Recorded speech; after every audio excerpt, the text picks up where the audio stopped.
genitori di John Fante, dopo essersi riconciliati, si trasferiscono a Roseville. Ed è proprio a Roseville, una tranquilla cittadina californiana, che John Fante incontra la sua futura moglie, una giovane intellettuale di nome Joyce. È una delle prime donne laureate allo Stanford University con la passione per la poesia. I due si innamorano, ma il loro rapporto è ostacolato dalla famiglia di lei, famiglia ricca, autorevole, protestante. I due giovani, per vivere il loro amore, si sposano in segreto nel Nevada nel 1937. John e Joyce avranno 4 figli e si stabiliranno definitivamente a Los Angeles. I first met John Fante in January of 1937, about 6 months after I graduated from college. I happened to notice a column that was being written for the local paper, the Roseville Tribune, by a young man named John Fante that was very different and bizarre and full of fun, and apparently he was playing around with it. So I said, "Who is writing this column? Does anyone know who he is?" And my Aunt Addie, who lived 2 blocks from the 2 doors from the public library, said, "Oh, I know him. He's a young writer who's working on a novel. He is renting a room in the basement of the public library." She said, "Would you like to meet him?" I said, "Yes, I think it would be very, very interesting." So she said, "Well, why don't I have you all both over for tea some afternoon?" I was getting ready to go to Aunt Addie's to have tea, and my mother said, "Please don't go, Joyce. Please don't go. You'll marry him." And I said, "Mother, how ridiculous can you get? Say something like that. I haven't even met this man. I know nothing about him." We had tea in her little Victorian parlor, and we talked about Hemingway and Scott Fitzgerald and Erskine Caldwell, and he was better read, and he'd given it a great deal more thought. And so I was very interested. I thought, here was a very bright young man. He was also attractive. He was handsome, charming.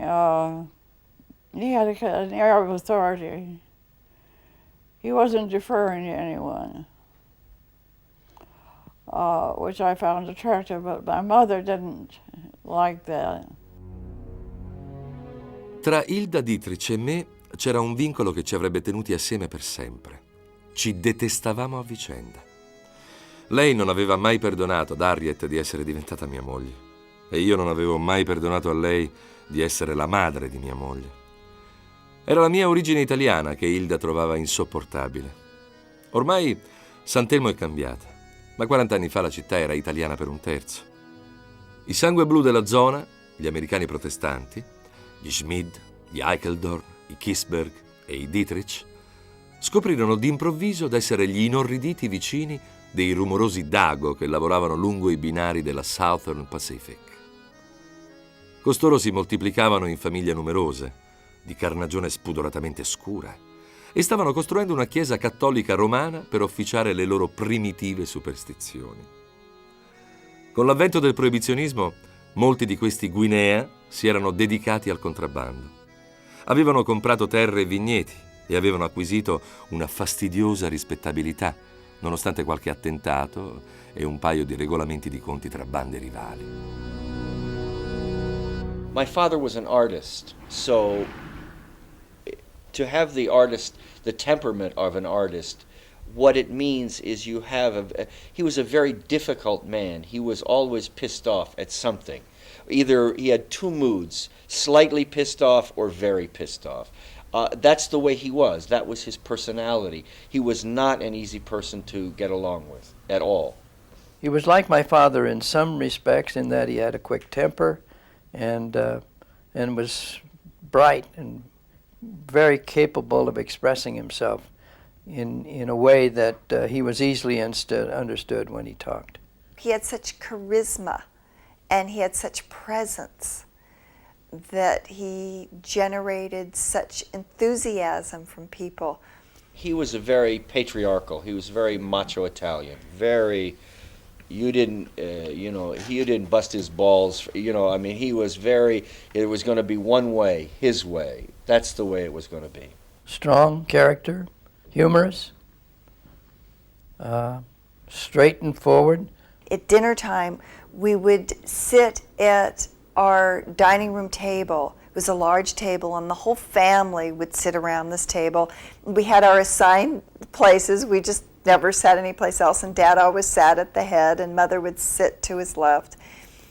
And it was very special the nights that he would come in, and he would bring pages of, it would be 1 or 2, possibly 3 pages that he had created, that he had written during the day, and he would read them to us. And he was so full of energy, and he was just so excited and so exuberant about reading us these pages. My father could talk for half an hour, and it would be like a monologue for a great actor. And he spoke beautiful English, and he used beautiful language, and he made you laugh and cry. He was a wonderful storyteller. This is a wonderful story. It's a silly story. Jim was gone for 6 weeks through boot camp, and he came home, and he had said to me when he left, God, I planted all that marijuana back there. I sure hope Mom and Dad don't find out. And so he gets home, and I saw it. It was growing. And by the time Jim got home, I mean, this marijuana was 3 feet tall. It was flourishing. It was just growing everywhere.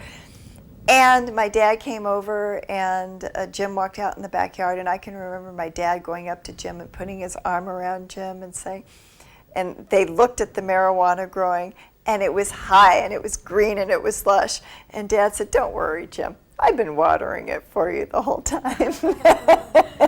I loved him because he was vividly alive. He really knew how to enjoy every moment. I could remember him shaving in the morning and singing "O Sole Mio." When he was happy, he was very, very happy.